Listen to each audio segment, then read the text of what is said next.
All right, we're going to get cooking on this thing here. I would like to thank you all for attending.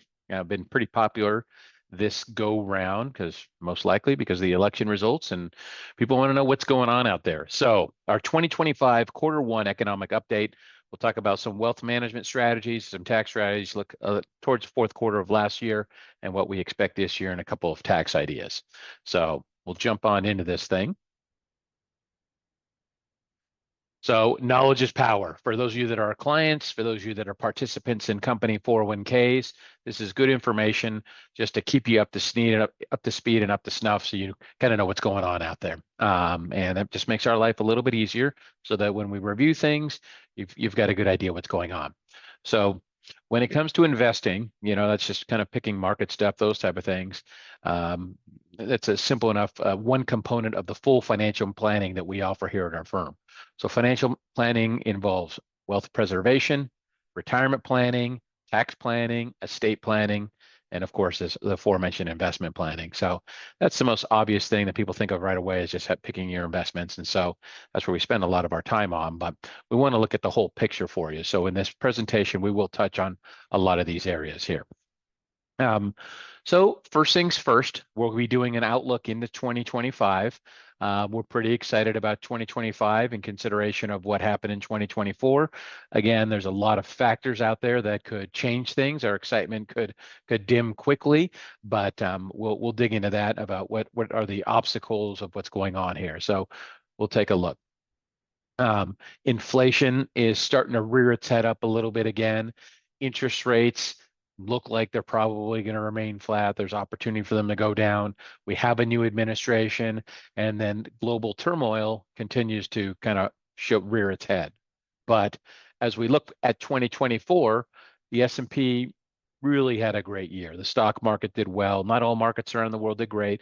It was led a lot by AI and some certain stocks, and so that really helped things cooking. So if we look at the fourth quarter, while it wasn't as grandiose as the rest of the year, it was still positive, which we will definitely take. So it helped the year end in a good manner. Had a little bit more volatility when the President Trump was elected. The market reacted well, and then it pulled back, and then had a lot of bouncing from there and there, which led into the beginning of this year as well. But it seems to have started to move up a little bit, and we're seeing some positive numbers. But when you look at the year as a whole, it was really nice year for the S&P 500 with gains north of 20%. Dow Jones was up, NASDAQ was up, so it proved very positive despite some of the retreats that you see here. In August, we had a little bit of a pullback, and then early in April, and then towards the end of the year, but kind of kept moving its way forward like the market historically does. Now, we're always going to talk about this as it pertains to the stock market. It never moves in a straight line. It's always going to have that sort of up and down. But when you have assets in the stock market, you really want to think of it as a long-term investment. If you're looking to get into the market over the short term, you have a goal to maybe buy a house, buy a car, pay for college, whatever it may be, a year, 2 years, then the stock market might be a little volatile, might not necessarily be right for you. So if you have shorter term goals, let's talk about it. But when we talk about retirement, either whether you're there or you're planning to get there, having a portion of the market for the long term can make a lot of sense. Now, again, because things have gone well and there are a lot of different factors that could lead to a correction, it's important to know that there is a potential for correction this year. There's a lot going on out there. With the new president, he is going 100 miles an hour. I mean, he is doing everything. And so there can be positives and there can be negatives. So some of the negatives that we potentially see is the tariffs. So if it just long and the short of it, if we get into a pretty engaged tariff scenario, that could push inflation up, that could increase prices. So that's something that we have to keep an eye on. So far, it's been a little bit more targeted, but he is looking like with China, he put the 10% tariff in, and then we'll see what comes after that. The holds in Canada and Mexico were just 1 month, and we'll see what comes next. So that's a potential issue. We also see what's going on within the government, and certainly for the longevity of the country, it certainly helps to see if we can rein in on spending. But it's coming out in a pretty aggressive way. And if you think about it, if 1 million people are no longer working in the government when it's all said and done, that's money that's not in the economy anymore. So that will have an effect. Same with the fact that if trillions of dollars are not being spent that were being spent before, where it was is being spent on something. So it could have an effect on the stock market as well. So that's why we are looking at a potential correction for 2025. Now, there are some things that could be positive about all this. Based on what the administration did on the first go round, we expect really a big emphasis in energy to drill more, to open up these pipelines, get that going. And if that were to bring energy prices down, that's certainly an offset to potential inflation. Also, if they do knock off a lot of spending from the federal government, that could drive interest rates down because it makes the United States a little bit more solidified from the standpoint of our fiscal policy. So we could see that happen as well. I know Trump aggressively is trying to bully the Fed, for lack of a better term, to get rates down. That can be important from the commercial real estate market, but we'll see how much success they are able to have on both ends. Right now, there's a lot that could happen, so we're keeping a close eye. Now, when we look at an outlook, inflation is definitely a factor still. So towards the end of last year, the Fed lowered rates a few times, and the plan was to lower it one more time in December and even a few times into this year. Well, that's come to a stop. Inflation has started to have a slight uptick. In fact, the numbers yesterday showed a slight uptick. So they'll have to keep an eye on that. That would mean interest rates would stagnate, means we don't maybe see a lot of movement one way or another. I wouldn't expect them to raise rates, but they might stay where they're at.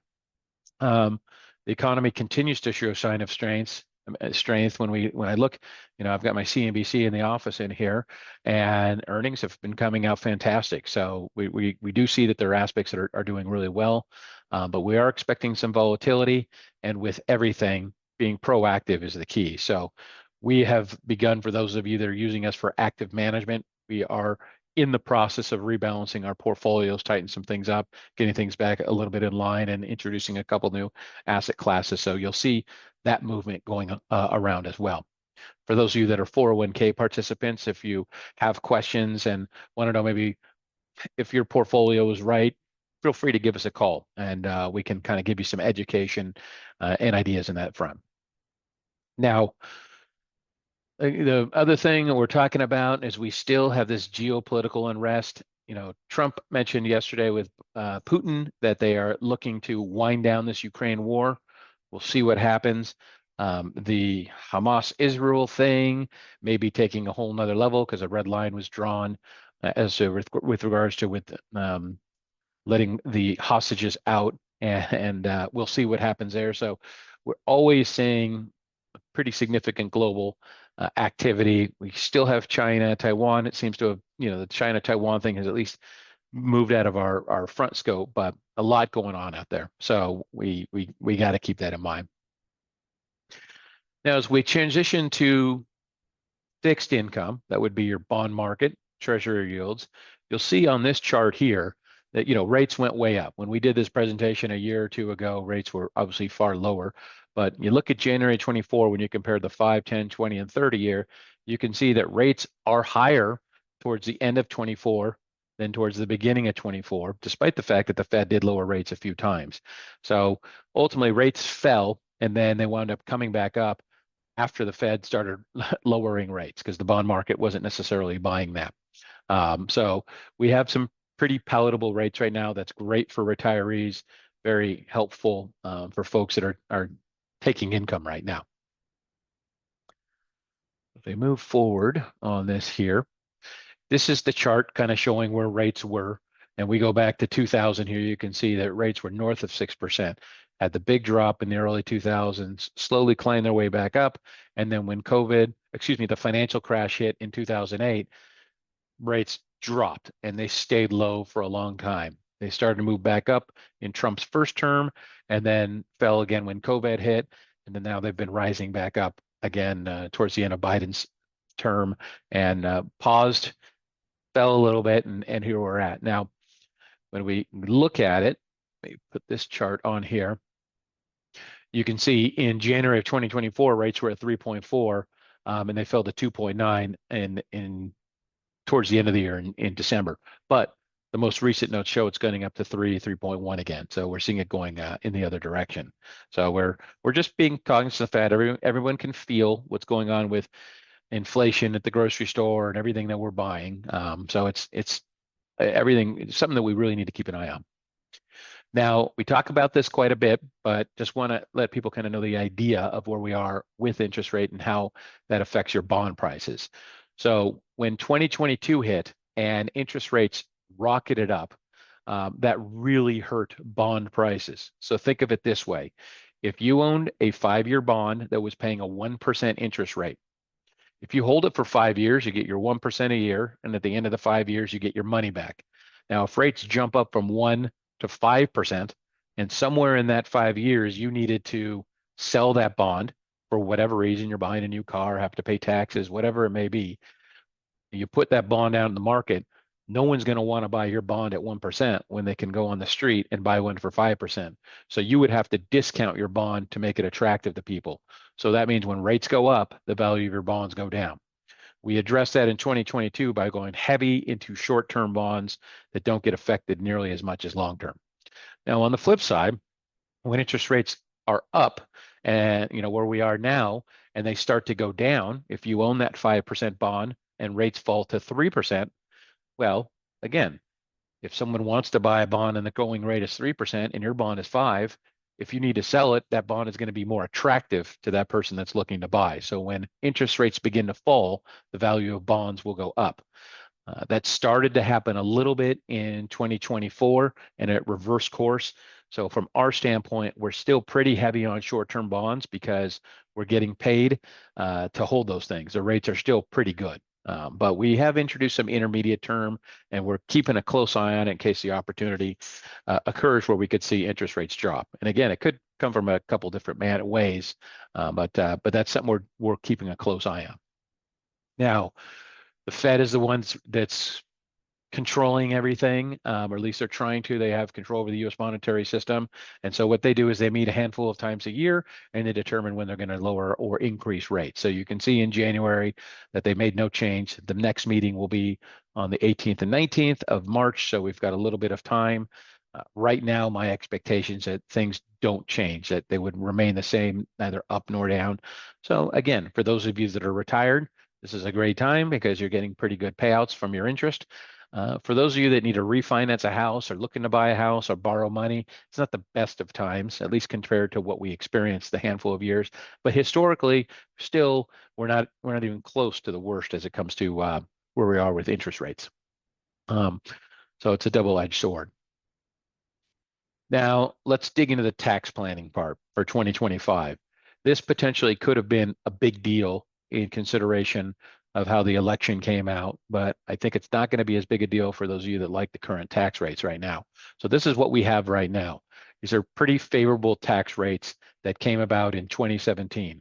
These are all set to sunset in January of 2026, meaning they go back to the old rates. And those old rates were quite punitive, particularly on the lower end of the spectrum. So I would expect that we will probably keep these same rates. It's a Republican president, Senate, and House. And while they don't agree on everything, they tend to agree on tax rates. So I would expect these rates, if not a few other ideas, to work their way through as well.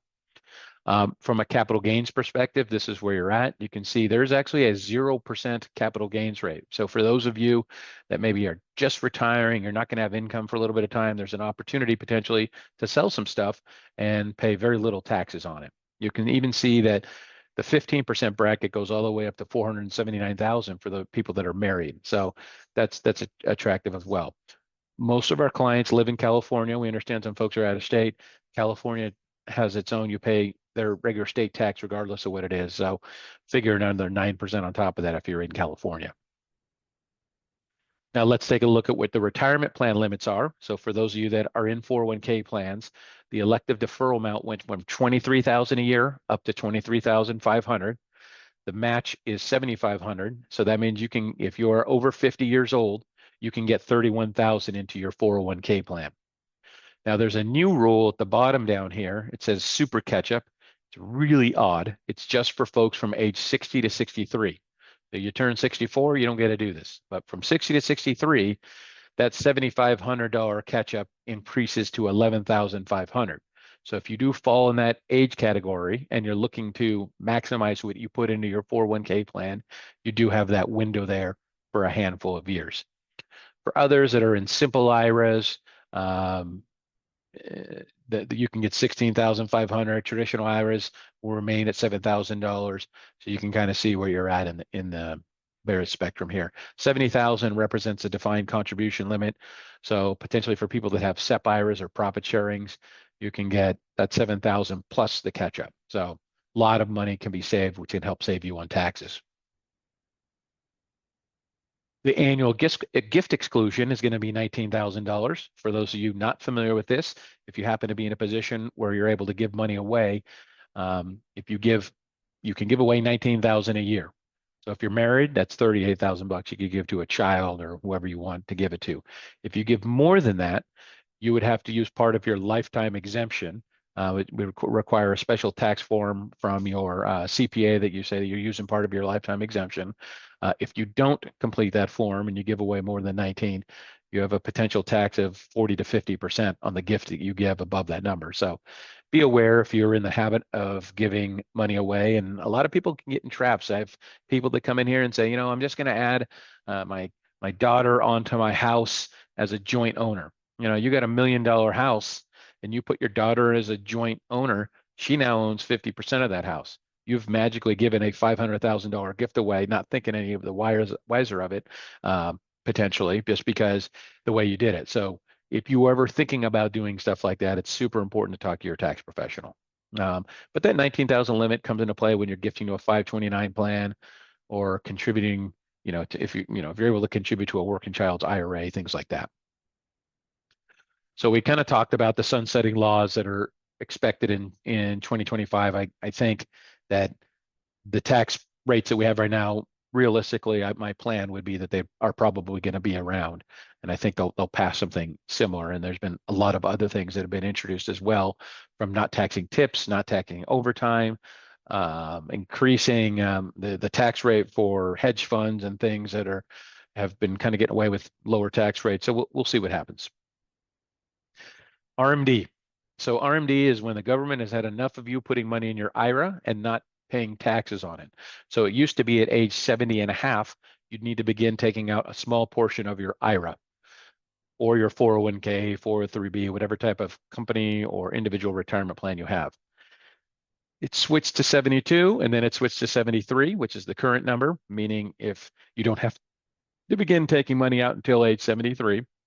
But it will move to age 75 come the year 2032. So that permits us to delay. If you don't need to take money out, your money can continue to grow tax deferred.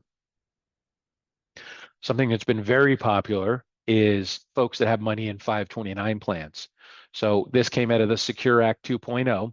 And what this is that people that have saved 529 money, college savings plans for their kids, will have the ability to convert up to 35,000 over a period of time into a Roth IRA for your kids. So if you have the means, it's a great way to give your kids an incredible head start. You've got 35 grand growing for 40, 50 years tax-free. That's a pretty significant nest egg. So it is definitely something to consider if you're in that position. So there's a lot of terms to it. So just don't go turn around and start converting. There's things that we would need to talk about or talk to your tax professional about. Another way people have been saving money on taxes is by donating. This is historically a great way people have done it. You give money if you're charitably inclined away. What we've found is that a donor advised fund can even be more effective because maybe you're not sure where you want your money to go yet, or you want to start building up a legacy. So you can put a highly appreciated asset into this donor advised fund. That donor advised fund can sell it. You avoid any gains on it. And then from there, the donor advised fund, you can determine when and how and which charities that it would go to. You don't have to necessarily say, I need to get rid of this one position with a $10,000 gain and put it to a particular charity. Here, you put in the donor advised fund, and then at future dates, you dole out what you want. And the donor advised funds sends the check to the charity that you want. So another item, this goes back to RMDs. For people that don't need that money out of their IRA and they don't want to pay the extra taxes, you can have the IRA distribution go directly to a charity. And by doing this, you can't have it go to yourself and then give to the charity. It needs to go directly from the IRA to the charity, and you avoid all income taxes on this required minimum distribution. They still permit you to do this as young as 70 and a half, even though the RMD age is now 73. But it's a neat idea for folks that are charitably inclined. Again, I hope this has been helpful for you. We are looking to be proactive rather than reactive, and hopefully there's some ideas that you can get out of this thing. We're going to be keeping an eye on things this year with the new administration in there, but also what could come out of the tax laws. I mean, there may be a whole bunch of things we've never even thought of before that that could land on our desks here. So from a tax perspective, I think things should be pretty good. This is all the legal information that you need to know. And I'm just going to leave this up here a bit so you can just scan through this, memorize it. There will be a quiz at the end.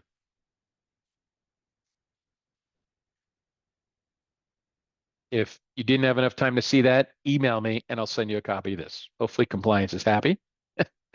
But we'll close here. If you have any questions, feel free to put them on the little chat note above and I'll answer them for you. But we just, I can't stress it enough. We really do appreciate you. And if you're of the ability, the referral is an awesome compliment for us. Even if it's someone that's not ready to work with us, we can add them to our mailing list. We can invite them to attend a presentation like this again. For those of you that are interested as well, we will be recording this. It looks like I do have a Q&A, so that's great. We will be recording this, and you can come back and look at it again, share it with anybody. If you are with a company retirement plan, this is great to encourage other participants to look at, just so you have an idea what's going on with the market.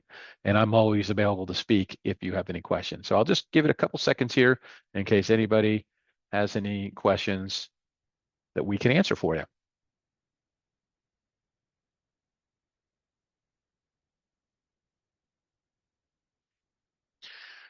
I got your note here, and I will send this. We'll send this once it's. We have to run it through compliance, so give us about 4 or 5 days, and then we'll have this thing up on the website, and we can send it out so you can get it to your anybody you want. But it's been great. I look forward to seeing you again. We'll be doing this in a handful of months. We try to do them 3 times a year, so I appreciate everybody that's stopping in. It's been a big success, so we're pretty happy about it. Thank you so much for everything, and have a great weekend.